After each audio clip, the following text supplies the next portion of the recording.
Olá, no JD1 Entrevista de hoje recebemos a deputada federal Camila Jara. Muito bem-vinda ao nosso estúdio, deputada. Eu que agradeço, é muito bom estar aqui com vocês, falando com a população e também contando um pouquinho mais sobre o que a gente pensa sobre as questões públicas. Vamos direto ao ponto, então. Esse ano a sua candidatura vai acontecer? Sim, nós temos um projeto pelo PT, que é um projeto de construção de Campo Grande, uma Campo Grande que tem foco nas pessoas. E esse projeto é um projeto que vem de acordo com o projeto que a gente está construindo no governo federal. É um projeto de muitas mãos, onde vários mandatos do PT estarão envolvidos junto com a gente, mas mais do que isso, a gente entende que nesse momento é um processo de escuta à população para que a gente consiga, então, entender qual tipo de política pública vai melhorar a vida da pessoa lá na ponta. Deputada, a Rose Modesto, de alguma forma, ela é uma possibilidade de um projeto em conjunto esse ano? Eu dialogo muito com a Rose, ela tem um apelo social muito grande e é lógico que isso também dialoga com as bandeiras do Partido dos Trabalhadores. No momento, a Rose está construindo um projeto para o União Brasil e a gente está construindo um projeto pelo PT.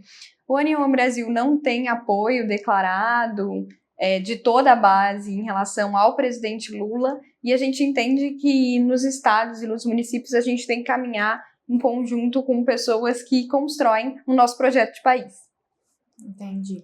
E o seu primeiro mandato, como você definiria? Foi um mandato muito desafiador.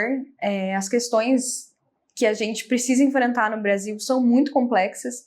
E quando a gente fala de questões que são complexas, a gente fala de debates estruturais. Então, tem vários debates estruturais que a gente sempre foi empurrando com a barriga e a gente nunca sentou para entender como a gente ia resolver a questão das finanças e da tributação do sistema tributário brasileiro, que a gente sabe que penaliza principalmente as pessoas mais pobres e a gente sabe que penaliza, por exemplo, o micro e o médio empresário. Esse debate nunca avançou e a gente conseguiu avançar nesse primeiro ano. Então, eu estava na Comissão de Finanças e Tributação, o trabalho foi muito grande para que a gente conseguisse entregar para a população um melhor projeto que realmente fizesse com que nosso sistema tributário fosse justo no Brasil. Quando a gente fala sobre avanços, a gente teve que reconstruir e aprovar uma série de legislações para que a gente reestabelecesse esses programas sociais, como Minha Casa Minha Vida, como o Luz para Todos, como o programa Desenrola, que está vindo para renegociar a dívida da população. E na área da militância estudantil, que foi a área que eu sempre atuei, a gente precisava pensar em o que a gente ia oferecer de novo para a população. E essa semana a gente teve sancionado o projeto de lei que vai garantir para os estudantes do ensino médio uma bolsa para que eles não tenham que escolher entre ficar dentro da sala de aula ou levar o sustento para suas casas. Isso foi uma problemática que a gente enfrentou muito quando a gente estava na Câmara de Vereadores de Campo Grande, que era a evasão escolar dos nossos alunos. E agora a gente já vai ter essa alternativa também para as famílias de Campo Grande, todo o Mato Grosso do Sul e do Brasil. Então foi um mandato onde os desafios foram colocados de frente a frente com a gente, mas ainda bem que a gente está conseguindo desenvolver o melhor trabalho para a população. Agora a gente fechou os nossos balanços de emenda e de investimentos que a gente trouxe para o Estado. Das emendas de liderança, eu fui a deputada que mais conseguiu trazer recurso no primeiro mandato, e primeiro ano de mandato a gente, em geral, não tem essas emendas. A gente teve 13 milhões, mas a gente conseguiu trazer 40 milhões para Mato Grosso do Sul, que é para melhorar a vida da população lá na ponta.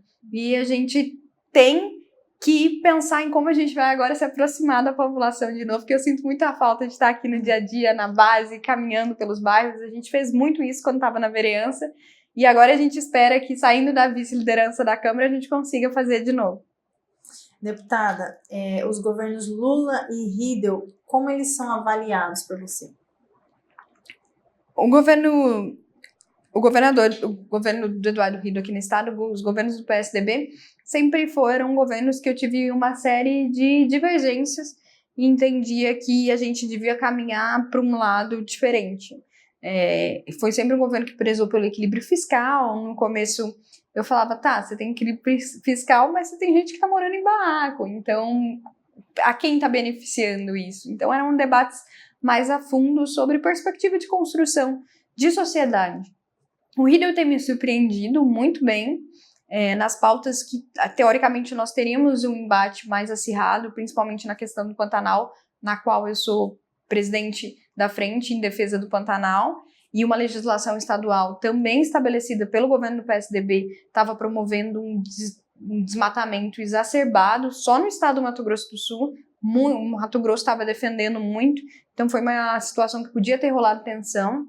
O governador se preocupou com os dados e decidiu reverter o decreto e entregou a nova legislação, construiu em conjunto com a Frente do Pantanal, em conjunto com o Ministério do Meio Ambiente, e a Assembleia toda aprovou. Então foi um avanço muito grande, ele está sendo muito parceiro do governo federal. Todos os programas que a gente lança e todos os recursos que a gente quer destinar para o Mato Grosso do Sul, o governo de prontidão já vai e já tenta trazer esses recursos aqui para o Mato Grosso do Sul. Isso é visto como um lado muito positivo, mas tem algumas questões que a gente tem que revisar, né? A questão da parceria para conseguir levar água para a população indígena. Isso é uma questão muito cara, porque não é aceitável para mim que outro ser humano não tenha acesso à água na torneira da sua casa. Isso mostra o quanto a gente falhou enquanto humanidade. Então a gente precisa de um esforço maior nessa área.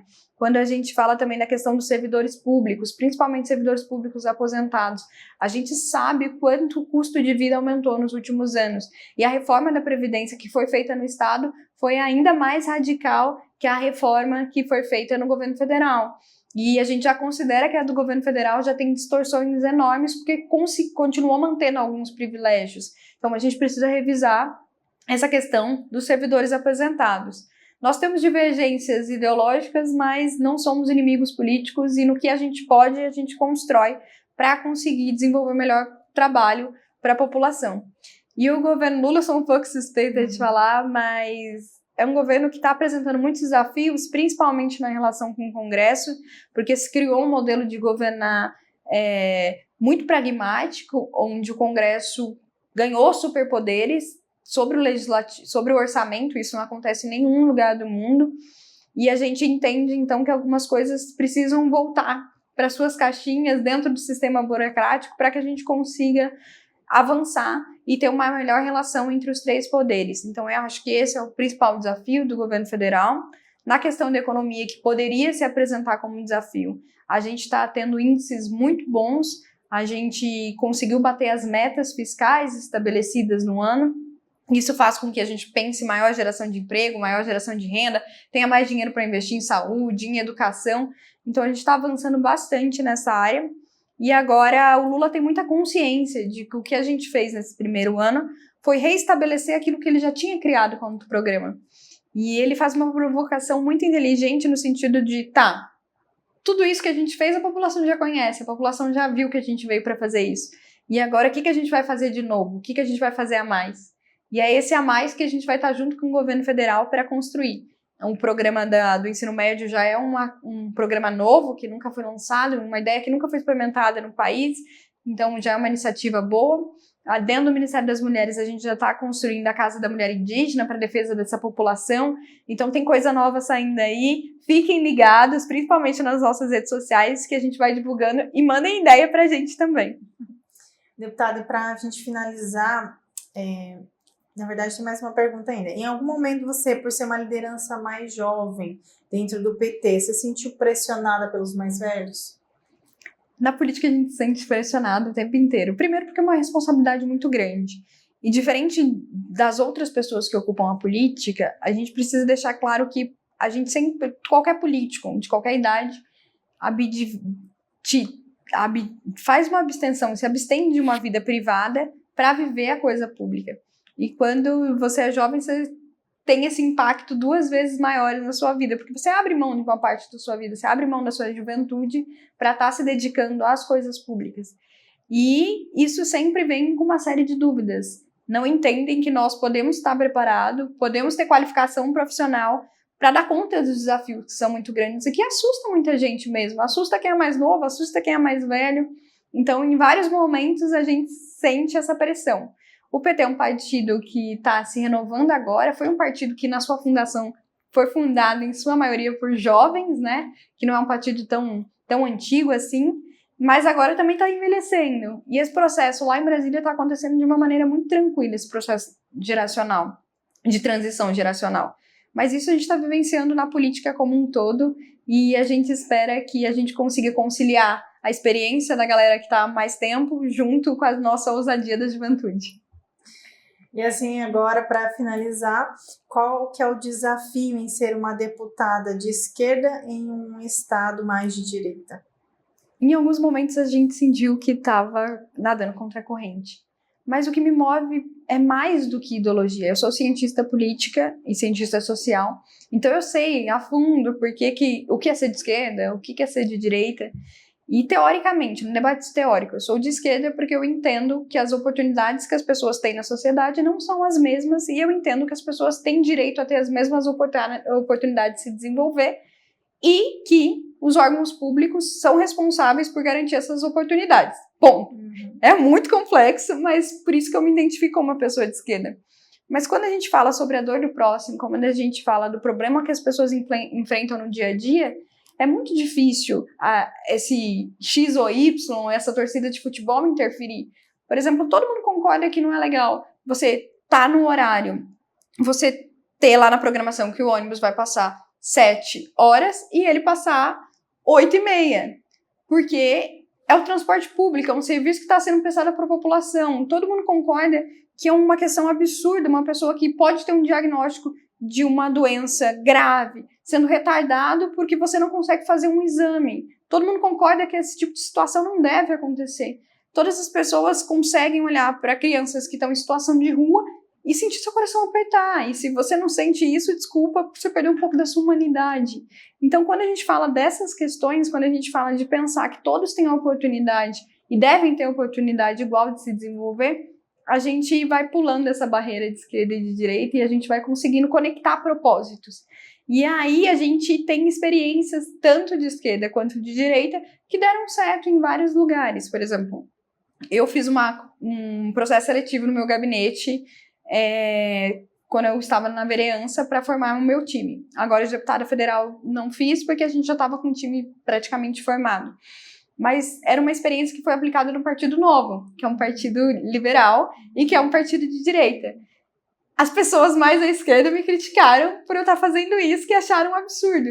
E foi muito bom, e as pessoas que entraram pelo processo seletivo no gabinete são pessoas incríveis e maravilhosas, lógico que tem um alinhamento do ideal de sociedade que a gente quer construir, mas eu acho que a gente tem que se esforçar um pouquinho para furar a bolha e para ver o que está dando certo em um lugar, em outro, e como aquilo vai melhorar a vida da população.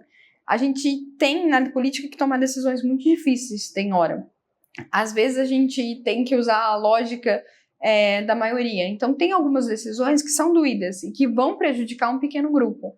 E tem outras decisões que vão prejudicar um pequeno grupo, mas vai favorecer toda a maioria da sociedade. Sim. E eu acho que a nossa função, enquanto pessoas democráticas, é sempre pautar a decisão que vai favorecer a maior parte da população. Nós recebemos em nosso estúdio a deputada federal Camila Jara. Muito obrigada pela sua presença, pela sua participação. Deputada, fica aberto para suas considerações finais. Eu que gostaria de agradecer. Se vocês tiverem mais alguma dúvida ou sugestão sobre o nosso trabalho, a gente está à disposição nas redes sociais e contem com a gente para que a gente consiga, então, deixar a nossa vida bem melhor aqui em Mato Grosso do Sul e em Campo Grande. D1Noticias.com, a notícia no seu celular.